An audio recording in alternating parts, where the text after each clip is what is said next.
Hello everyone, this is Staff IAS Academy. நம்ம இன்னைக்கு vocabulary Hindu newspaper vocabulary words பார்த்தலாம். So இன்னைக்கான first word என்ன அப்படின்னு பார்த்தீங்கன்னா வந்து ஆங்க்ரி. இந்த ஆங்க்ரின்னு நம்மளுக்கு தெரியும், ஆங்கர் நம்மளுக்கு தெரியும், ஹங்க்ரி தெரியும், ஹங்கர் அப்படிங்கிறது நமக்கு தெரியும். ஓகேவா? இந்த டிஃப்ரென்ஸை தெரிஞ்சுக்கோங்க. ஆங்க்ரி கோபம், ஆங்கர்னாலும் கோபம் தான். ஆங்க்ரியா இருக்கான், ஆங்கர் அப்படின்னா கோபம். பசிக்கிறது ஹங்க்ரி, ஹங்கர்னாலும் அதே தான். ஓகேவா? ஸோ அப்படி இருக்கிறப்ப வந்து இது வந்து ஹேங்க்ரி. இதுக்கு என்ன அப்படின்னு பார்த்தீங்கன்னா feeling angry or irritable due to hunger. ஓகேவா? ஸோ ஹங்கர் இது. ஸோ பசி இருக்குது, ரொம்ப அதனால கோபம் வருது, இரிட்டபிள் ஆகுது அப்படிங்கிறது வந்து ஹேங்க்ரி அப்படின்னு சொல்லுவோம். சரி, இனிமேல் நீங்கள் வந்துட்டு யார்ட்டையாச்சும் அப்படி இருந்துச்சுன்னா அந்த நேரத்தில் அந்த வார்த்தையை யூஸ் பண்ணிக்கோங்க. சரியா? எனக்கு ரொம்ப ஹேங்க்ரியாக இருக்குது அப்படின்னு சொல்லுங்கள். ஓகேவா?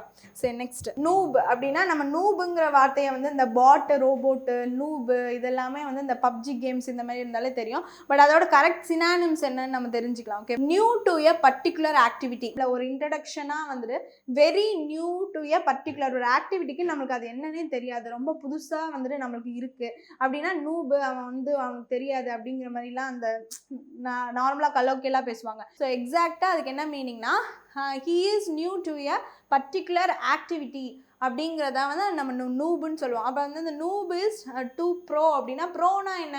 ஏதோ ஒன்றத்தை வந்து நம்ம வந்து ஃபஸ்ட் கிளாஸில் பண்ணுவோம், ஏதோ ஒன்றத்தை வந்து she is a fashion bro அப்படின்னு சொல்லுவோம். அப்படின்னா வந்து இந்த ஃபேஷனையே இன்னும் ஃபஸ்ட் கிளாஸில் அவன் வந்து ரொம்ப ப்ரீமியராக ஃபஸ்ட்டு லீடாக பண்ணிகிட்ருப்பான். ஸோ அப்போ அதை ஃபேஷன் ப்ரோ அப்படின்னு சொல்லுவோம். அப்போ வந்து நூப் டு எ ப்ரோ அப்படின்னா நியூப்னா ஒரு பர்டிகுலர் ஆக்டிவிட்டி நியூவாக இருக்கிறப்ப ஒன்றுமே தெரியாமல் இருந்து அதுலேருந்து ஒரு ப்ரோக்கு போயிட்டான்டா அப்படிங்கிறது.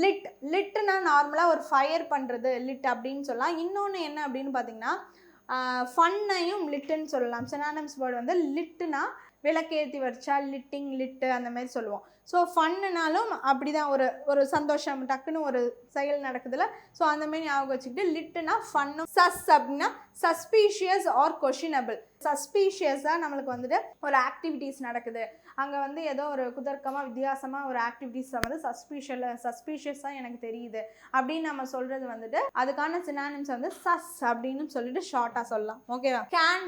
கேண்டர்னா வந்து the quality of being open and honest. So வந்து ஓப்பன் அண்ட் ஹானஸ்டாக இருக்கிறதுக்கும் அதுக்கும் வந்துட்டு ஒரு குவாலிட்டி வேணும். ஸோ வந்து எல்லாருக்கும் அது வந்து இருக்காது அப்படின்னு நம்மளுக்கு தெரியும். ஸோ அப்படி இருக்கப்போ அந்த ஓப்பன் அண்ட் குவாலிட்டியாக ஹானஸ்டாக வெரி ஓப்பனபிளாக இருக்கக்கூடிய ஒரு பர்சன், அவன் வந்து வெரி காண்டோர் பர்சன் அப்படின்னா வந்து ரொம்ப ஓப்பன் அண்ட் ஹானஸ்டாக இருக்கக்கூடியவன் அப்படிங்கிறது தான் வந்துட்டு அதோடைய சினானிம்ஸ் மீனிங் அப்படின்னு சொல்லிட்டு பார்க்குறோம். ஓகேவா?